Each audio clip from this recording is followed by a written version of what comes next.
the network. Also develop the fundamental cut set matrix for the network shown in figure. ഒരു network തന്നിട്ടുണ്ട്, കുറച്ച് റെസിസ്റ്റൻസസും 6 റെസിസ്റ്റൻസസും ഒരു സോഴ്സും connected ആയിട്ടുള്ള ഒരു നെറ്റ്വർക്ക് തന്നിട്ടുണ്ട്. അപ്പോൾ ഈ നെറ്റ്വർക്കിന് ആദ്യം ഗ്രാഫ് വരയ്ക്കണം, പിന്നെ ട്രീ വരയ്ക്കണം, പിന്നെ ഫണ്ടമെൻ്റൽ കട്ട് സെറ്റ് ഫോം ചെയ്യണം. നമുക്ക് ആദ്യം ഗ്രാഫ് വരയ്ക്കാം. അപ്പോൾ ആദ്യം നിന്ന് നോക്കാം എത്ര നോഡ്സ് ഉണ്ടെന്ന് നോക്കണം. അപ്പോൾ ഈ R1, R2 and R3 with source ഉള്ളതെല്ലാം കൂടെ ഒറ്റ നോഡിലേക്കാണ് കണക്ട് ചെയ്തിട്ടുള്ളത്. നമുക്കതൊരു നോഡായിട്ട് എടുക്കാം. പിന്നെ R2, R4, R5 കൂടെ വരുന്ന ഒരു സെക്കൻഡ് നോഡ്, പിന്നെ R1, R4ൻ്റെ നോഡ്, R3, R5ൻ്റെ ഒരു നോഡ്. ഇത്രയും നോഡ്സ് മതി നമുക്ക് അല്ലേ. അപ്പോൾ ഞാൻ ഓരോ ബ്രാഞ്ചസ് ആയിട്ട് റീപ്ലേസ് ചെയ്യാണ്. ഇതാണ് എൻ്റെ R2, ഇത് R3 ഉള്ള ബ്രാഞ്ച്, ഇത് R1 ഉള്ള branch, R4, R5, then R6. നമുക്ക് മാർക്ക് ചെയ്യാം. 1, 2, 3, 4. അപ്പോൾ 4 നോഡ്സ് ഉണ്ട്. ഇനി ഓരോ ബ്രാഞ്ചസ് ആയിട്ട് മാർക്ക് ചെയ്യാം. ഞാൻ ആ റെസിസ്റ്റൻസിൻ്റെ അതേ പേരിലാണ് കൊടുക്കുന്നത്. ഇവിടെ പ്ലസ് മാർക്ക് ചെയ്തിട്ടുണ്ട്. ഇതെൻ്റെ R3, സോറി ഇതെൻ്റെ ബ്രാഞ്ച് 3. ഇനി ഇത് ബ്രാഞ്ച് 5, ബ്രാഞ്ച് 4, 2, 1 and 6. ഇത്രയാണ് ഗ്രാഫ്. അപ്പോൾ 4 നോഡ്സും 6 ബ്രാഞ്ചസും ഉണ്ട്. ഇനി നമുക്കിതിൻ്റെ ട്രീ എടുക്കണം. സോ ഈ ട്രീ എന്ന് പറയുമ്പോൾ എങ്ങനെ വേണമെങ്കിൽ ട്രീ എടുക്കാം, ഇഷ്ടമുള്ള ട്രീ കൺസിഡർ ചെയ്യാം. അപ്പോൾ ട്രീയിൽ ഈക്വൽ നമ്പർ ഓഫ് നോഡ്സ് ഉണ്ടായിരിക്കണം.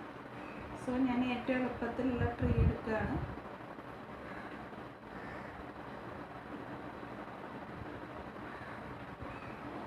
നാല് നോഡ്സ് ഉണ്ടായിരിക്കണം എന്ന് നിർബന്ധമാണ്. 1, 2, 3, സോറി ഇതായിരുന്നു 4. അപ്പോൾ മാർക്ക് ചെയ്തു. ഇതാണ് ഇനി ട്വിക്സ് മാർക്ക് ചെയ്യാം നമുക്ക്. ഇത് 3, 2, 1. ഇതാണ് ട്വിക്സ്. 1, 2, 3 ആണ് ട്വിക്സ്. ഇനി നമുക്ക് ലിങ്ക്സ് മാർക്ക് ചെയ്യാം.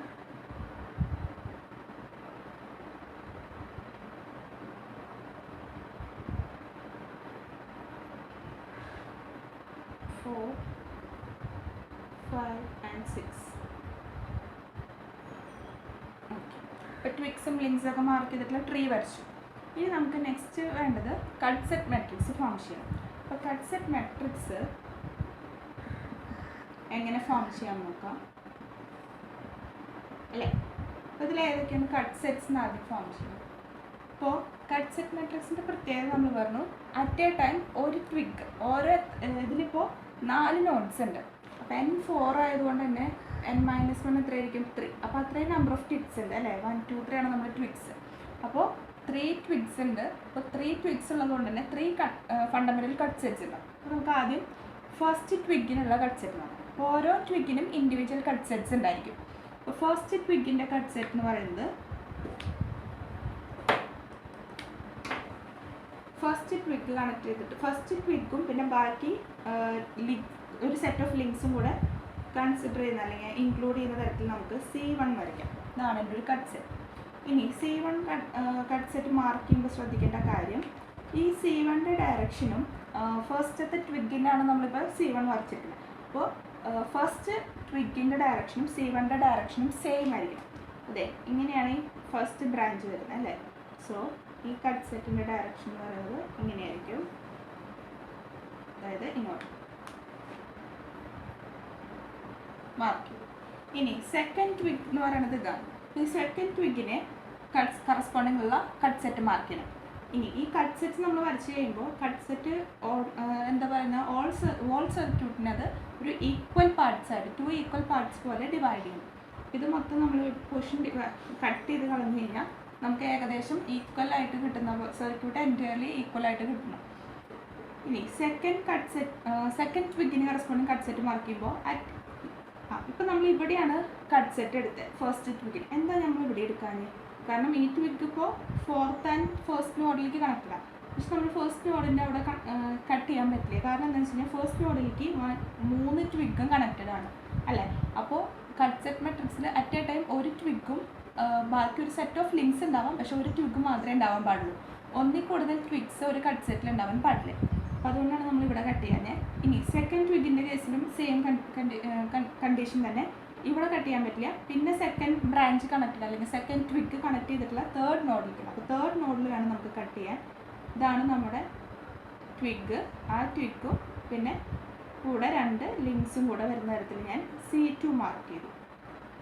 ഇനി C2ൻ്റെ ഡയറക്ഷൻ നോക്കണം. സെക്കൻഡ് ട്വിഗിനാണ് ഇപ്പോൾ ഞാൻ C2 വരച്ചിരിക്കുന്നത്. സോ സെക്കൻഡ് ട്വിഗിൻ്റെ അതേ ഡയറക്ഷനിലായിരിക്കണം എൻ്റെ C2. ഇനി അടുത്തത് തേർഡ് ട്വിഗിനുള്ള C3 മാർക്ക് ചെയ്യണം. അപ്പോൾ നേരത്തെ പറഞ്ഞ പോലെ തന്നെ ഫസ്റ്റ് നോഡിൽ കട്ട് ചെയ്യാൻ നമുക്ക് പറ്റില്ല. സോ ഞാൻ ഈ തേർഡ് ട്വിഗ് കണക്ട് ചെയ്തിട്ടുള്ള സെക്കൻഡ് നോഡിലാണ് കട്ട് ചെയ്യുന്നത്. അപ്പോൾ ഇതാണ് C3. ഇനി C3 എന്നുള്ളത് തേർഡ് ട്വിഗിനും പിന്നെ 5th and 6th ലിങ്ക്സിനും കണക്റ്റഡ് ആണ്. ഇതിൻ്റെ ഡയറക്ഷൻ എന്ന് പറയുന്നത് തേർഡ് ബ്രാഞ്ച് ട്വിഗ് വരുന്ന അതേ ഡയറക്ഷൻ. തേർഡ് ട്വിഗിൻ്റെ ഡയറക്ഷൻ ഇവിടെ മാർക്ക് ചെയ്തിട്ടുണ്ട്. സെയിം ഡയറക്ഷനിൽ വേണം നമുക്കിവിടെ C3 മാർക്ക് ചെയ്യാം. നമ്മൾ എല്ലാ കട്ട് സെറ്റ്സും മാർക്ക് ചെയ്ത് കഴിഞ്ഞു. ഇനി നമുക്ക് ഇതിനനുസരിച്ച് കട്ട് സെറ്റ് മെട്രിക്സ് എഴുതണം. അപ്പോൾ കട്ട് സെറ്റ് മെട്രിക്സ് എന്ന് പറയുമ്പോൾ എത്ര ബ്രാഞ്ചസ് ഉണ്ടോ അത്രയും കോളംസ് ഉണ്ടായിരിക്കും അല്ലേ. ഇതാണ് നമ്മുടെ QA. 6 ബ്രാഞ്ച് ഉണ്ട്. 1 2 3 4 5 6. ഇനി കോളം റോ എന്ന് പറയുന്നത് കട്ട് സെറ്റ്സ് ആയിരിക്കും. അപ്പോൾ എത്ര റോ ഉണ്ടായിരിക്കും? 3 കട്ട് സെറ്റ്സ് ഉണ്ടായിരിക്കും. 3 ട്വിഗ്സ് ഉണ്ട്. അപ്പോൾ നമുക്ക് 3 കട്ട് സെറ്റ് ഉണ്ട്. ആദ്യത്തെ കട്ട് സെറ്റ് നിങ്ങൾ നോക്കാം. നമുക്ക് ഫസ്റ്റ് C1 എന്നുള്ള കട്ട് സെറ്റാണ്. അപ്പോൾ ഞാൻ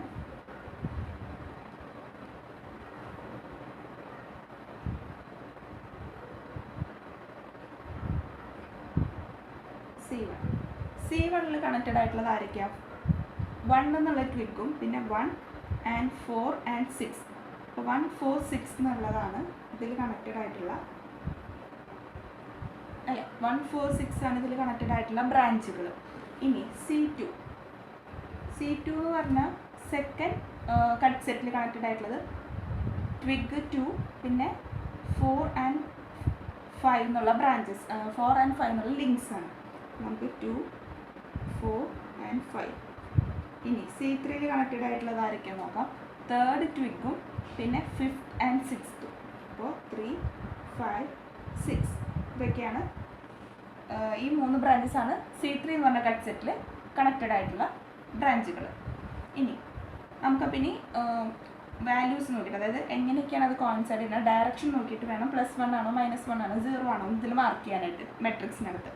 ഇപ്പോൾ 1 4 6 നമ്മളോട് മാർക്ക് ചെയ്തിട്ടുണ്ട്. അപ്പോൾ 1 4 6 എന്നുള്ള ബ്രാഞ്ചുകളായിട്ട് മാത്രമാണ് ആ കട്ട് സെറ്റിന് റിലേഷൻ ഉള്ളത്. അപ്പോൾ ബാക്കി ബ്രാഞ്ചസൊക്കെ നമുക്ക് എന്താക്കാം? സീറോസ് ആക്കാം. സോ 1 4 6 ഒഴികെ 2 ആയിട്ട് അത് കണക്ഷൻ ഇല്ല. പിന്നെ 3 ആയിട്ട് കണക്ഷൻ ഇല്ല. 5 ആയിട്ട് കണക്ഷൻ ഇല്ല. അപ്പോൾ ഞാൻ അവിടെയൊക്കെ 0 മാർക്ക് ചെയ്തു. ഇനി 1ഉം C1ഉം എങ്ങനെയാണെന്ന് നോക്കണം. C1 ഫസ്റ്റ് ട്വിഗിൻ്റെ സെയിം ഡയറക്ഷനാണ്. സോ അത് +1 ആയിരിക്കും. ഇനി C1 ഫോർത്ത് ലിങ്ക് ആയിട്ട് എങ്ങനെയാണ് കണക്ട് ചെയ്ത് നോക്കാം. C1ൻ്റെ ഡയറക്ഷൻ ഞാൻ മാർക്ക് ചെയ്തിട്ടുണ്ട്.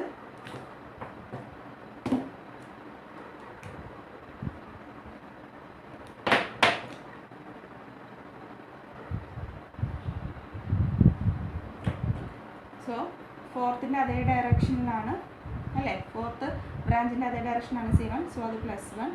ഇനി 6th ബ്രാഞ്ചായിട്ട് നോക്കാം. ഇവിടെ ഡയറക്ഷൻ കാണിച്ചിരിക്കുന്നത് ഇൻകമിംഗ് ആണ്. പക്ഷേ 6th ബ്രാഞ്ച് ഔട്ട് ഗോയിങ് ആണ്. അപ്പോൾ ഇത് -1. ഇനി ഇതേപോലെ തന്നെ സെക്കൻഡ് കട്ട് സെറ്റ് നോക്കാം. C2 കണക്ട് ചെയ്തിട്ടുള്ള 2 4 5ലേക്കാണ്. അപ്പോൾ 1 3 6ലൊക്കെ അത് 0 ആയിരിക്കും. സോ 2 4 5 ഇനി എങ്ങനെയാണ് ഡയറക്ഷൻ നോക്കാം. C2 2 എന്ന് പറഞ്ഞ സെക്കൻഡ് ട്വിഗിൻ്റെ സെയിം ഡയറക്ഷനാണ് നമ്മൾ കൺസിഡർ ചെയ്തിരിക്കുന്നത് റൂള് പ്രകാരം അല്ലെങ്കിൽ പ്രൊസീജിയർ പ്രകാരം. സോ നമ്മുടെ സെക്കൻഡിൻ്റെ ബ്രാഞ്ചും C2 സെയിം ഡയറക്ഷനിലായതുകൊണ്ട് അതിന് കറസ്പോണ്ടിങ് എലമെൻറ്റിൻ്റെ വാല്യൂ 1 എന്ന് വരും. ഇനി 2 കഴിഞ്ഞാൽ നെക്സ്റ്റ് ഫോർത്ത് ലിങ്കും അല്ലെങ്കിൽ ലിങ്ക് 4ഉം C2ഉം എങ്ങനെ കണക്ട് ചെയ്ത് നോക്കാം. ലിങ്ക് 4 ഈ C2ൽ നിന്ന് ഔട്ട് ഗോയിങ് ആണ്. പക്ഷേ C2ലേക്ക് ശരിക്കും C2ൻ്റെ ഡയറക്ഷൻ എങ്ങനെയാണ്? ബ്രാഞ്ചസ് ഇൻകമിങ് ആണ്. അപ്പോൾ അത് -1 അല്ലേ. നമ്മളിവിടെ റെഡ് കളറിൽ കാണിച്ചിരിക്കുന്നതാണ് കട്ട് സെറ്റിൻ്റെക്കുള്ള ഡയറക്ഷൻസ്. കട്ട് സെറ്റിൻ്റെ ഡയറക്ഷൻ സോ അതും ഗ്രീൻ കളറിൽ കാണിച്ചിരിക്കുന്നതാണ് ശരിക്കും ബ്രാഞ്ചിൻ്റെ direction as per given in the problem. അപ്പോൾ അത് രണ്ടും കൂടെ കമ്പയർ ചെയ്തിട്ട് വേണം നമുക്ക് ഫുൾ ഡയറക്ഷൻ ഈ വാല്യൂസ് അസൈൻ ചെയ്ത് കൊടുക്കാൻ. ഇനി നെക്സ്റ്റ് വൺ ഫിഫ്ത്ത് ബ്രാഞ്ചും ഈ പറഞ്ഞ പോലെ കട്ട് സെറ്റിൽ നിന്ന് ഔട്ട് ഗോയിങ് ആയിട്ട് കാണിച്ചിരിക്കുന്നത്, പക്ഷേ കട്ട് സെറ്റിലേക്ക് ഇൻകമിങ് ഉള്ളതാണ് പോസിറ്റീവ് ഡയറക്ഷൻസ്. അപ്പോൾ അതും -1 ആണ്. ഇനി third cut set C3 connected ആയിട്ടുള്ള 3, 5, 6 ആണ്. അപ്പോൾ 1ലും 2ലും 4ലും സീറോസ് മാർക്ക് ചെയ്തു. ഇനി 3, 5, 6 നോക്കാം. C3 3യുടെ അതേ ഡയറക്ഷനിലാണ്, സോ അത് +1. ഇനി C3 5ത്തിൻ്റെയും സെയിം ഡയറക്ഷൻ അല്ലേ, 5ത്തും ഇൻകമിങ് ആണ്, ഇതും ഇൻകമിങ് ആണ്, സോ അത് +1. ഇനി C3യും 6ത്തും ഇതേപോലെ ഇൻകമിങ് ആണ്, അതെല്ലാം +1 വന്നു. അങ്ങനെ 3 റോയും കംപ്ലീറ്റ് ചെയ്തു. ഇതാണ് നമ്മുടെ കട്ട് സെറ്റ് മെട്രിക്സ് അഥവാ QA എന്ന് പറഞ്ഞ മെട്രിക്സ്. അപ്പോൾ നമ്മൾ മെട്രിക്സ് ഫിൽ ചെയ്തിട്ടുണ്ട്. ഇതാണ് നമ്മുടെ പ്രോബ്ലം ആയിരുന്നത്. ഇനി നമുക്ക് ക്വസ്റ്റ്യനിൽ ചോദിച്ചിട്ടില്ല ബാലൻസ്ഡ് കണ്ടീഷൻ അല്ലെങ്കിൽ ഇക്വിലിബ്രിയം കണ്ടീഷൻ എന്ന് പറയാം. അപ്പോൾ ഇക്വിലിബ്രിയം കണ്ടീഷൻ നമുക്കൊന്ന് ഫോം ചെയ്ത് നോക്കാം. ബാലൻസ്ഡ് കണ്ടീഷൻ ഇക്വേഷൻസ് എങ്ങനെയാണെന്ന് വെച്ച് കഴിഞ്ഞാൽ 3 റോ ഇല്ലേ നമുക്കിവിടെ. സോ ഞാൻ ഓരോ ബ്രാഞ്ചിന് കറസ്പോണ്ടിങ് ഉള്ള എലമെൻറ്റ്സിനെ I1, I2, I3, I4, I5, I6 എന്ന് കൺസിഡർ ചെയ്യണം. അതായത് കറൻസ് ആയിട്ടും കൺസിഡർ ചെയ്യണം. അങ്ങനെയാണെങ്കിൽ നമുക്ക് ബാലൻസ്ഡ് കണ്ടീഷൻ എഴുതുമ്പോൾ ഇനി ഫസ്റ്റ് റോയ്ക്കുള്ള ഇക്വേഷൻ ആണ് എഴുതാം. ഇത് I1. സോ +1 ആണെങ്കിൽ അത് +I1 ആയിരിക്കും. മൈനസ് വരുമ്പോൾ അത് -I ആയിരിക്കും. ഇനി ഏത് ബ്രാഞ്ചിന് കറസ്പോണ്ടിങ് ആണോ ആ ബ്രാഞ്ചിൻ്റെ നമ്പർ നമ്മൾ സഫിക്സ് ആയിട്ട് കൊടുക്കും. അതായത് ഫസ്റ്റ് റോ നോക്കുമ്പോൾ I1, പിന്നെ ഇവിടെയുള്ളത് 4ലാണ്. അപ്പോൾ I1 അത് +1 ആയതുകൊണ്ട് I1 + I4. ഇനി 6ന് കറസ്പോണ്ടിങ് എലമെൻറ്റ് -1 ആയതുകൊണ്ട് തന്നെ I1 + I4 - I6 = 0. അതാണ് ഒരു ബാലൻസ്ഡ് ഇക്വേഷൻ അല്ലെങ്കിൽ കണ്ടീഷൻ. ഇനി സെക്കൻഡ് റോയ്ക്ക് കറസ്പോണ്ടിങ് എഴുതുമ്പോൾ I2, പിന്നെ ഉള്ളത് I4 ഉണ്ട്, I5 ഉണ്ട്. അത് രണ്ടും നെഗറ്റീവ് ആയതുകൊണ്ട് I2 - I4 - I5 = 0. Node analysis നമ്മൾ ചെയ്യില്ല. അതുപോലെ നോഡൽ ഇക്വേഷൻസ് അപ്ലൈ ചെയ്യുന്നതാണ് ഈ കട്ട് സെറ്റ് മെട്രിക്സ് വഴി നമുക്ക് നോഡൽ ഇക്വേഷൻസ് ഈസി ആയിട്ട് എഴുതാൻ പറ്റും. അടുത്തത് തേർഡ് റോയ്ക്ക് കറസ്പോണ്ടിങ് തേർഡ് കട്ട് സെറ്റിന് കറസ്പോണ്ടിങ് എഴുതുമ്പോൾ I3 + I5 + I6 = 0. അപ്പോൾ നിങ്ങൾക്ക് നോക്കിയാൽ അറിയാം ഇല്ലേ, നമ്മളിപ്പോൾ നേരത്തെ പറഞ്ഞു കട്ട് സെറ്റ്സ് ഏതൊക്കെയായിട്ട് കണക്ട് ചെയ്യുന്നത്. അപ്പോൾ ഫസ്റ്റ് കട്ട് സെറ്റ് 1, 4, 6 എന്നുള്ള ബ്രാഞ്ചസ് ആയിട്ടാണ് കണക്റ്റഡ്. അതാണ് I1 + I4 - I6. അതിൽ 1ഉം 4ഉം same ഡയറക്ഷനിലും 6 opposite ഡയറക്ഷനിലായതുകൊണ്ടാണ് I1 + I4 - I6 = 0. നമ്മുടെ നോഡൽ ഇക്വേഷൻ എന്താ പറയുന്നത്? Kirchhoff current law. അതായത് sum of outgoing currents = sum of incoming currents = sum of outgoing currents എന്നാണ്. അതായത് ഇപ്പോൾ ഈ ഒരു നോഡാണ് കൺസിഡർ ചെയ്യുന്നത്. ഈ ഒരു കട്ട് സെറ്റിനെ C1 എന്നുള്ള കട്ട് സെറ്റിനെ വെച്ച് നോക്കുമ്പോൾ I1ഉം I4ഉം ഇൻകമിങ്ങും I6 ഔട്ട് ഗോയിങ് ആണ്. അപ്പോൾ നമ്മൾ അതുകൊണ്ടാണ് I1ഉം I4ഉം പോസിറ്റീവായിട്ടും I6നെ നെഗറ്റീവായിട്ടും എടുത്തത്. ഇനി അതേപോലെ സെക്കൻഡ് നോഡ് അല്ലെങ്കിൽ C2 നോക്കുമ്പോൾ I2 ഇൻകമിങ് ആണ്, പക്ഷേ I5ഉം I4ഉം ഈ തേർഡ് നോഡിൽ നിന്ന് ഔട്ട് ഗോയിങ് ആണ്. അപ്പോൾ I2 - I4 - I5 = 0, അല്ലെങ്കിൽ I2 = I4 + I5 എന്ന് കിട്ടും. ഇനി തേർഡ് നോഡ് അതായത് സെക്കൻഡ് നോഡാണ് ഇവിടെ. തേർഡ് C3 എന്നുള്ള കട്ട് സെറ്റ് ഇൻക്ലൂഡ് ചെയ്യുന്ന സെക്കൻഡ് നോഡ് നോക്കിക്കഴിഞ്ഞാൽ ഇൻകമിങ് കറണ്ട് I3 ഉണ്ട്, I5 ഉണ്ട്. സോ I3 + I5 പിന്നെ I6ഉം ഇൻകമിങ് ആണ്. So I3 + I5 + I6 = 0. അതാണ് തേർഡ് ഇക്വേഷൻ. അപ്പോൾ കിർച്ചോഫ് കറന്റ് ലോയും നമുക്ക് ഇതിൽ അപ്ലൈ ചെയ്യാൻ പറ്റും. അതാണ് ഇവിടുത്തെ ബാലൻസ്ഡ് ഇക്വേഷൻ അല്ലെങ്കിൽ ബാലൻസ്ഡ് കണ്ടീഷൻ എന്ന് പറയുന്നത്. സോ നമുക്ക് ഈ കട്ട് സെറ്റ് മെട്രിക്സ് എഴുതി കഴിഞ്ഞാൽ അതിൽ നിന്ന് തന്നെ ഈ നോഡൽ ഇക്വേഷൻസ് ഫോം ചെയ്യാനും പറ്റും. അതാണ് വേറൊരു. ഇപ്പോൾ ഈ പ്രോബ്ലത്തിൽ അത് ചോദിച്ചിട്ടില്ല, പക്ഷേ അറിഞ്ഞിരിക്കണം. ഈ ഇപ്പോൾ ഇങ്ങനത്തെ മോഡൽ പ്രോബ്ലംസ് ഒക്കെ നിങ്ങൾക്ക് എക്സാമിന് ക്വസ്റ്റ്യൻ പേപ്പറിൽ ചോദിക്കാറുണ്ട്. അപ്പോൾ അതിൻ്റെ എല്ലാം ആ പ്രോബ്ലത്തിൽ ഇനി എക്സ്ട്രാ ഈ ബാലൻസ്ഡ് കണ്ടീഷൻ ചോദിച്ചു കഴിഞ്ഞാൽ ഈ കട്ട് സെറ്റ് മെട്രിക്സ് ഫോം ചെയ്തിട്ട് ഈ ഇക്വേഷൻസും കൂടെ എഴുതി കംപ്ലീറ്റ് ചെയ്യണം.